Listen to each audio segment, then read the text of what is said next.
The doctor said that if he wasn't drunk, he wouldn't have died. After his death, my family, they drank more than they used to. My dad went to pubs even more, then met a 15-year-old girl. He ran away with a 15-year-old girl, and he left his entire family behind.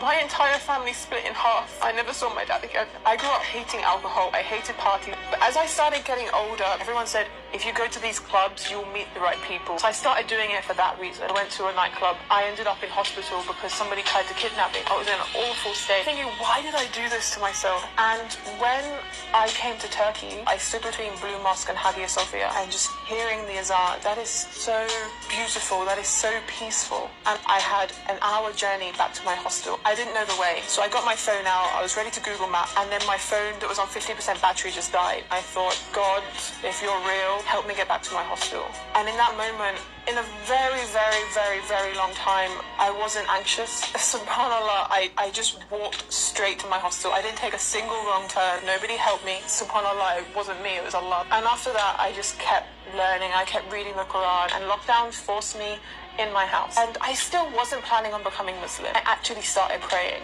And by doing that, my days were becoming so much more productive, because I would plan between Fajr and Zuhr.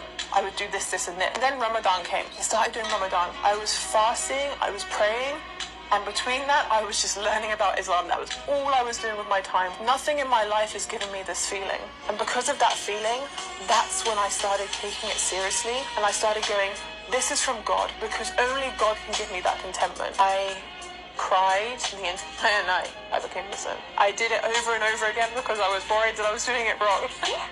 I'd take a breath and then I'd try again, then I'd start crying.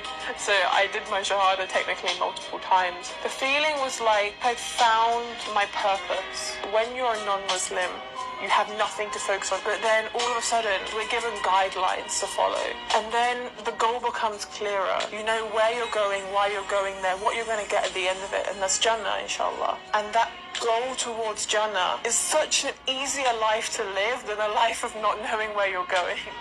My brother died from alcohol.